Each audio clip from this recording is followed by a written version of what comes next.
Bernie Madoff is a liar.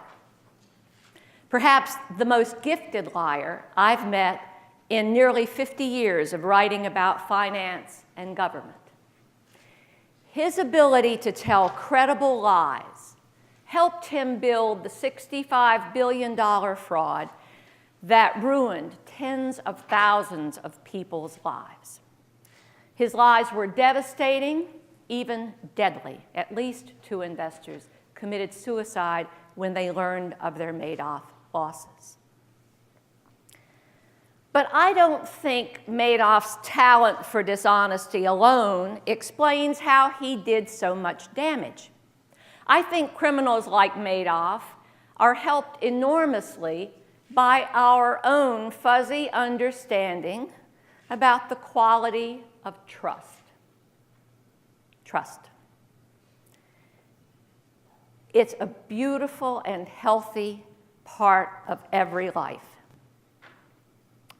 We rely on it as individuals, as consumers, certainly, and as citizens. Economists tell us that the ambient level of trust in a nation is a pretty good predictor for its economic success. And psychologists tell us that the level of trust in our relationships is a pretty good predictor for their success, too. And after 50 years with the very trustworthy guy who is my husband, I can tell you they're right about that. But trust is a paradox, isn't it? Trust, beautiful as it is the only weapon a criminal like Bernie Madoff needs to destroy his victims' lives. And even if you never lose a penny to a fraud, criminals like Madoff tear at the fabric of trust that holds our society together, and that hurts all of us. This dual nature of trust, a blessing, a curse, light, dark, nourishing, dangerous, has always been endlessly fascinating to me. And I think the Madoff story gives us a way inside that paradox of trust and offers us some practical lessons for our own lives. Today, I hope you will learn more about how to protect yourself from criminals like Madoff. But I also hope that you'll emerge with a deeper understanding that trust is nowhere near as simple as it seems when money is involved. First, a couple of definitions: con man and Ponzi scheme. Bernie Madoff is a con man. Well, what does that mean?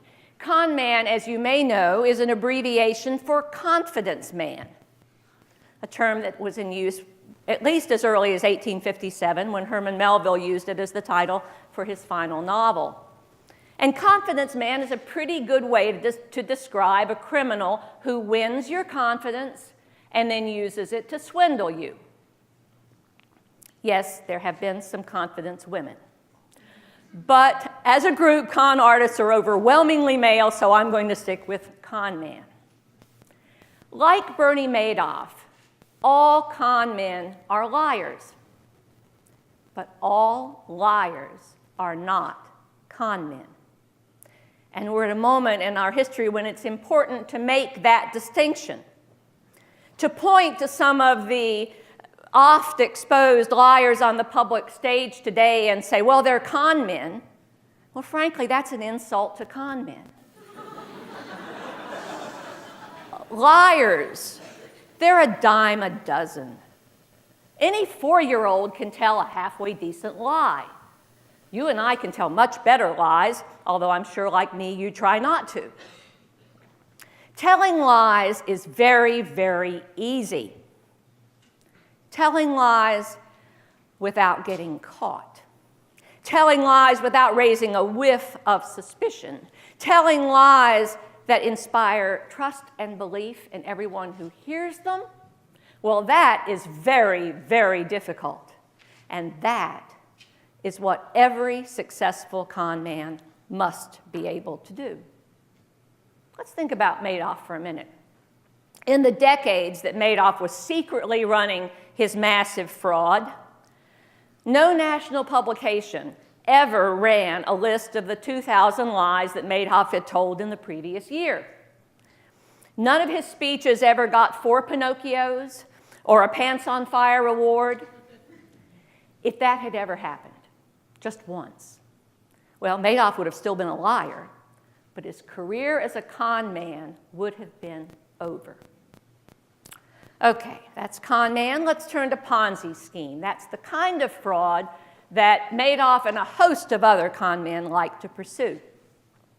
A Ponzi scheme is a very simple crime, and it can be summed up in the old proverb about robbing Peter to pay Paul. That's exactly what a Ponzi schemer does. He takes the money invested by Peter, and he uses it to pay the profits he's promised to Paul, and he lies to both of them about what he's doing.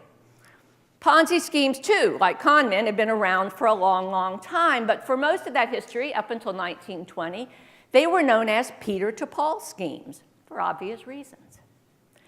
Then in 1920, an extraordinary con artist named Charles Ponzi set up the Peter to Paul scheme in Boston that would make him briefly rich and lastingly famous, and the name stuck.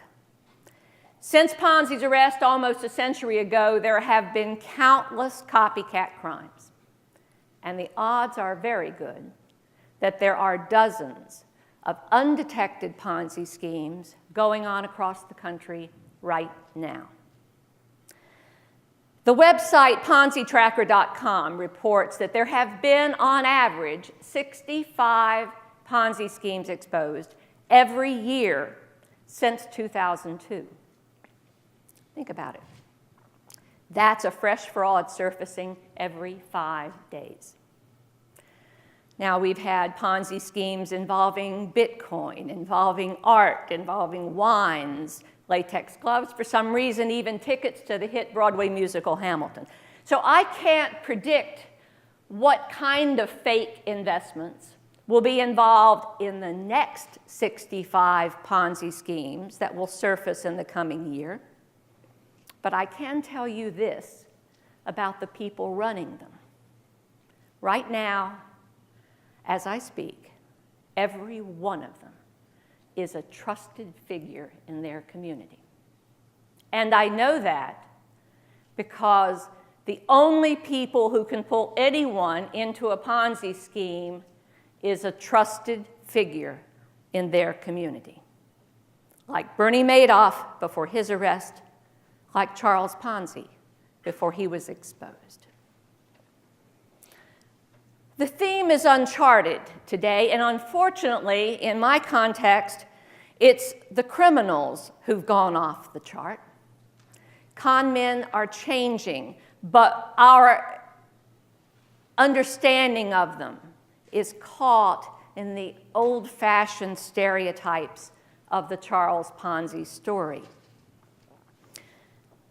The conventional wisdom has it that a Ponzi schemer is always going to be a bon vivant, the life of the party, telling jokes, buying drinks, and trying to hustle in, admiring investors as fast as he can. But that certainly wasn't true of Bernie Madoff.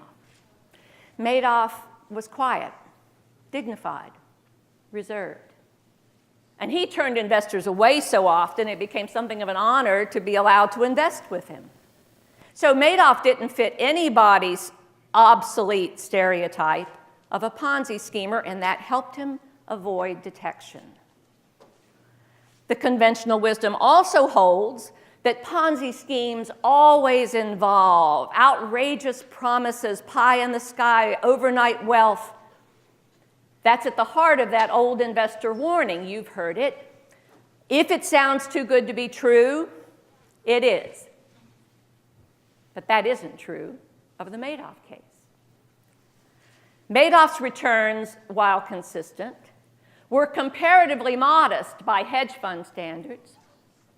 One of his investors calculated he would have made more money investing in the Fidelity Magellan Fund, which I'm sure he wished he'd done. So Madoff's unmasking actually led one smart fraud analysts to say we need to rewrite that old warning. Instead, it should read, if it sounds too good to be true, you're dealing with an amateur. Think about it. Madoff was no amateur. He was a professional, and his investors did not look to him to make them rich overnight. They looked to him to keep them safe in a scary, volatile market. And they could not believe he would ever betray them. And in a very tiny way, I know a little bit of how they felt. Because in far less consequential matters, Madoff betrayed me too. It was in the summer of 2010. Madoff had finally agreed to my many requests for an interview for the book I was writing about his case. But he insisted that those interviews be used only for my book. I was reluctant to agree to this embargo because the book wouldn't be out for many, many months, and Madoff could talk to a lot of writers between now and then, and my hands would be tied. So I said I would only agree if Madoff would agree not to talk to any other reporters before my book was published. Well, he readily said yes. He even put it in writing. And he seemed so sincere, so trustworthy, that I believed him. And I already knew he was a crook. That's how good he is. Of course, he broke his promise. No surprise there. But what was surprising was how shocked I was when it happened and how foolish I felt for ever trusting Bernie Madoff in the first place. So, if we can't trust our gut to recognize a con man, and we can't, what should we do? Well, relying on financial regulators is not a good bet. These are devilishly hard crimes to detect in advance. Everything looks rosy until the money runs out, and then it's usually too late. Trusting in bankers who serve Ponzi schemers to catch them, well, the track record isn't so good. Every successful Ponzi schemer had a banker who failed to catch him. So what should we do? There were two anecdotes from the Madoff story that I think are very helpful. The first involved a retired retailer who was eager to invest with Madoff. When he finally got a meeting with Madoff, Madoff told him, well, his minimum investment was $5 million. The retailer was a wealthy man. He could have written the check easily, but he explained that he had a firm rule. He never invested more than $250,000 with a new money manager in the first year. Later on, who knew, but only $250,000. Madoff stood firm. $5 million or no dice. The retailer was tempted. He wrangled this invitation to talk with Madoff, but he thought about it. Finally, he shook his head, shook Bernie's hand, and walked away. Similarly, a small charity had an opportunity to invest with Madoff, but their investment committee of their board had a long-standing rule. They only dealt with money managers who used an independent bank or third party to hold the assets in their account, and Madoff didn't do that. Well, they could have made an exception in this case to get the talents of this market wizard, but they decided, the rule has served us well, we'll stick with it, and they walked away. Now, what's fascinating about both of these stories is that in neither case did anyone suspect Madoff was a crook. Far from it. The charity, the retailer, they continued to admire and respect and trust Bernie Madoff right up until the day he was arrested. They didn't have some kind of X-ray vision into Bernie's soul. They didn't have some kind of Geiger counter in their gut that told them, beware. No. They just had some common sense rules, and they stuck to them. And we can do exactly the same thing. We could, for example, decide that we're only going to invest in well-regulated public mutual funds. And that would keep you safe from Ponzi schemers. so long as you don't waive that rule when your brilliantly successful neighbor invites you into his private Bitcoin fund. On a more difficult level, we could decide that we simply will not invest with close friends or family members ever, precisely because we understand that the trust we place in them will inevitably blind us to any red flags we would need to see to know that we were in trouble. Firm common sense rules, no exceptions. I think Bernie Madoff would tell you that that's the best way to protect yourself from con men like him. The only other way I can think of is clinical paranoia on a global scale. Con men cannot work in a world where nobody trusts anybody else. But nobody wants to live in a world like that. Modern commerce is impossible in a world like that, and healthy relationships are destroyed by a world like that. So by all means, continue to trust one another.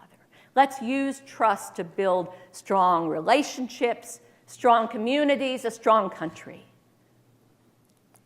But for heaven's sake, find something besides trust to guide how you handle your money.